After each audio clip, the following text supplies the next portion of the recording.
খবর পড়ছি সুরিতা সাহা। বিশেষ বিশেষ খবর। দেশের ৫১টি কেন্দ্রে আজ সপ্তম স্মার্ট ইন্ডিয়া হ্যাকাথনের সূচনা হয়েছে। প্রধানমন্ত্রী নরেন্দ্র মোদী আজ বিকেলে হ্যাকাথনের চূড়ান্ত পর্বের তরুণ উদ্ভাবকদের সঙ্গে কথা বলবেন। রাষ্ট্রপতি আজ জাতীয় পঞ্চায়েত পুরস্কার প্রদান করবেন। কেন্দ্রীয় অর্থমন্ত্রী নির্মলা সীতারামন বিশ্বের শান্তি ফেরাতে বিভিন্ন দেশের সরকার ও আন্তর্জাতিক শিল্প মহলের একযোগে কাজ করার প্রয়োজনের ওপর জোর দিয়েছেন। ট্রেজারি বেঞ্চ ও বিরোধীদের হইহট্টগোলের জেরে রাজ্যসভার অধিবেশন আজ দিনের মতো মুলতুবি হয়ে গেছে। ব্যাহত লোকসভার অধিবেশনও।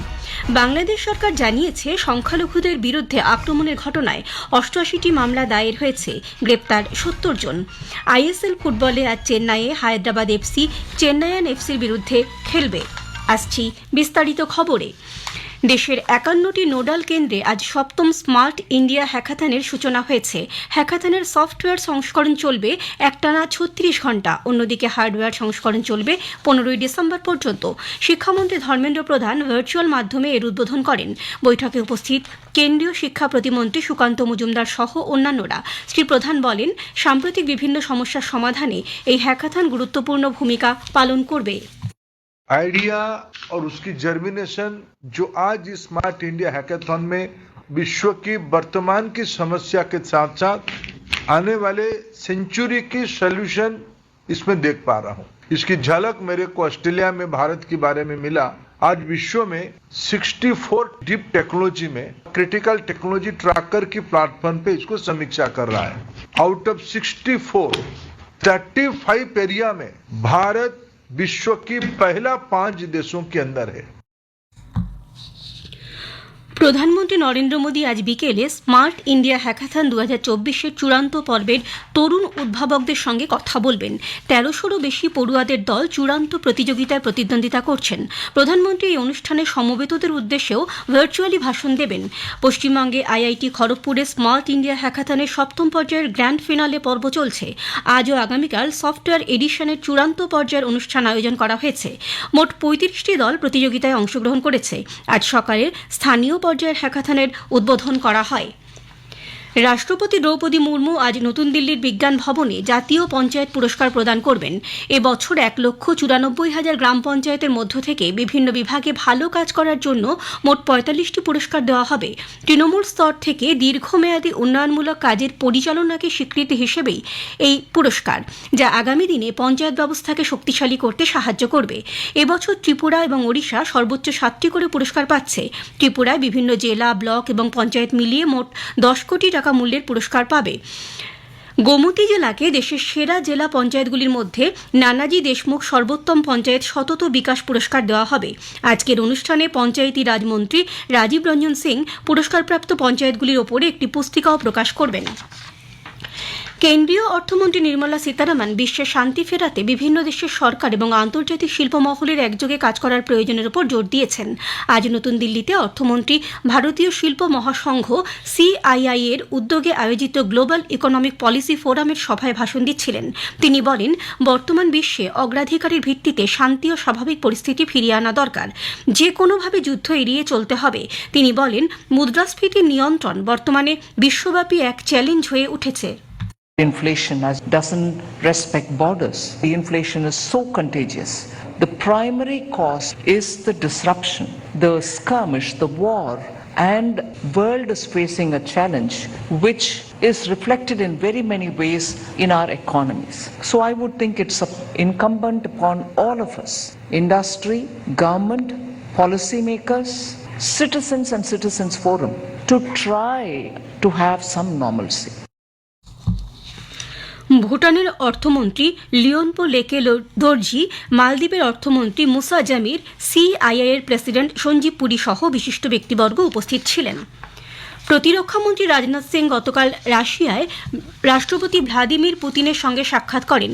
এই বৈঠকের কথা জানিয়ে রাজনাথ সিং উভয় দেশের মধ্যে মৈত্রী সম্পর্কের উল্লেখ করে জানান, নতুন দিল্লি সর্বদা রাশিয়ার বন্ধুদের পাশে রয়েছে এবং ভবিষ্যতেও থাকবে। উভয় নেতা দ্বিপাক্ষিক প্রতিরক্ষা সহযোগিতা সংক্রান্ত বিভিন্ন বিষয় নিয়ে আলোচনা করেছেন। দুদেশের মধ্যে অংশীদারিত্বের ক্ষেত্রে যে অসীম সম্ভাবনা রয়েছে তার উল্লেখ করে উভয় নেতা এই আশা ব্যক্ত করেন যে যৌথ প্রচেষ্টা উল্লেখযোগ্য সাফল্য নিয়ে আসবে। ট্রেজারি বেঞ্চ এবং বিরোধী সাংসদদের হই হট্টগোলের জেরে রাজ্যসভার অধিবেশন আজ দিনের মতো মুলতুবি হয়ে গেছে। ব্যাহত লোকসভার অধিবেশনও। সকালে রাজ্যসভার অধিবেশন বসলে চেয়ারম্যান জগদীপ ধনখড় বিভিন্ন ইস্যুতে বিরোধী সদস্যদের আনা মুলতুবি প্রস্তাব খারিজ করে দেন। সংসদ বিষয়ক মন্ত্রী কিরেন রিজিজু রাজ্যসভার চেয়ারম্যানের বিরুদ্ধে আনা অনাস্থা প্রস্তাবের তীব্র নিন্দা করেন। তিনি বলেন, কংগ্রেসের উচিত এ ব্যাপারে ক্ষমা চাওয়া। সরকার চেয়ারম্যানের ভাবমূর্তি কালিমালিপ্ত করার যে কোনো প্রচেষ্টা বানচাল করে দেবে বলেও তিনি উল্লেখ করেন। উপরাষ্ট্রপতি জগদীপ ধনখড়ের অবদানের প্রশংসা করে শ্রী রিজিজু বলেন, শ্রী ধনখড় সর্বদাই ভারতীয় সংবিধানের মূল্যবোধকে সম্মান প্রদর্শন করেছেন এবং তাঁর পদকে সকলের মান্য করা উচিত।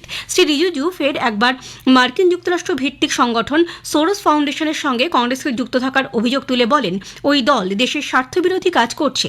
প্রাক্তন প্রধানমন্ত্রী জেডিএস সাংসদ এইচ.ডি. দেবগৌড়াও বিরোধীদের আচরণের সমালোচনা করেন। অন্যদিকে রিজিজুর অভিযোগ খারিজ করে দিয়ে কংগ্রেস নেতা প্রমোদ তিওয়ারি বলেন, সংবিধানের ওপর তাঁদের আস্থা রয়েছে। এনডিএ সরকার সংবিধান পরিবর্তন করতে চাইছে বলে অভিযোগ করেন তিনি। চিৎকার চেঁচামেচির পর উচ্চকক্ষের অধিবেশন প্রথমে বেলা 12টা এবং পরে দিনের মতো মুলতুবি হয়ে যায়। এদিকে লোকসভার অধিবেশনও নানা ইস্যুতে হইচইয়ের জেরে দুপুর 2টো পর্যন্ত মুলতুবি হয়ে গেছে। এবছরের 5ই অগস্ট থেকে 22শে অক্টোবর পর্যন্ত বাংলাদেশে সংখ্যালঘুদের বিরুদ্ধে আক্রমণের ঘটনায় 88টি মামলা দায়ের করা হয়েছে।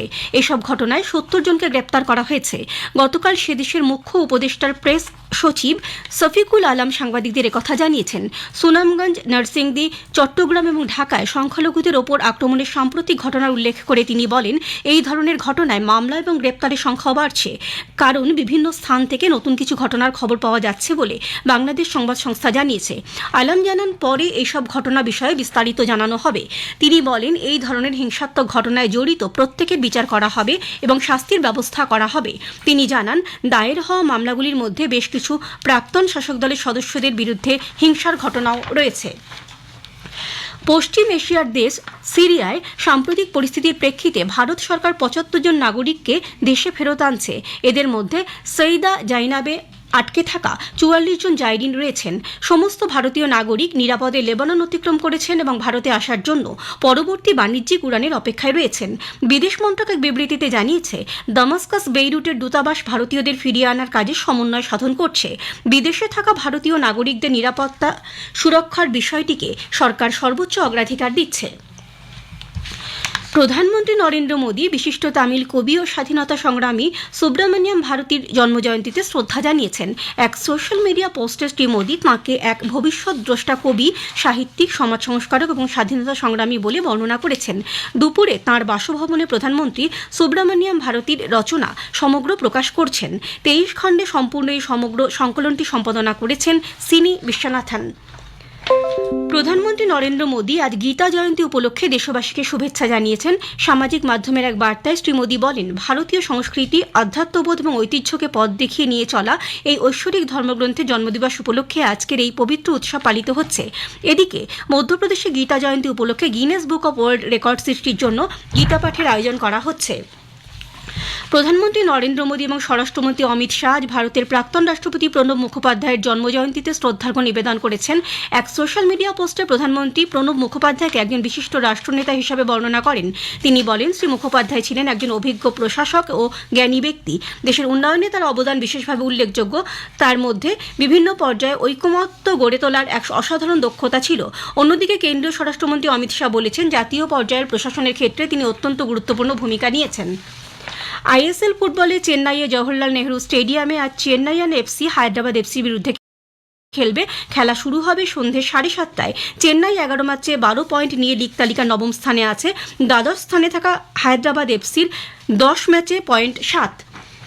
বিডব্লিউএফ ওয়ার্ল্ড ট্যুর ফাইনাল 2024-এ মহিলাদের ডাবলসের গ্রুপ এ ম্যাচে ভারতের ত্রেষা জলি এবং গায়ত্রী গোপীচাঁদ শীর্ষ বাছাই চীনা জুটি লিউ সেং শু এবং তান নিং এর কাছে 20-22, 22-20, 21-14 পরাজিত হয়েছেন। শেষ করার আগে খবরের বিশেষ কিছু অংশ আরও একবার। দেশের 51টি কেন্দ্রে আজ 7ম স্মার্ট ইন্ডিয়া হ্যাকাথনের সূচনা হয়েছে। প্রধানমন্ত্রী নরেন্দ্র মোদী আজ বিকেলে হ্যাকাথনের চূড়ান্ত পর্বের তরুণ উদ্ভাবকদের সঙ্গে কথা বলবেন। রাষ্ট্রপতি আজ জাতীয় পঞ্চায়েত পুরস্কার প্রদান করবেন। খবর শেষ হলো।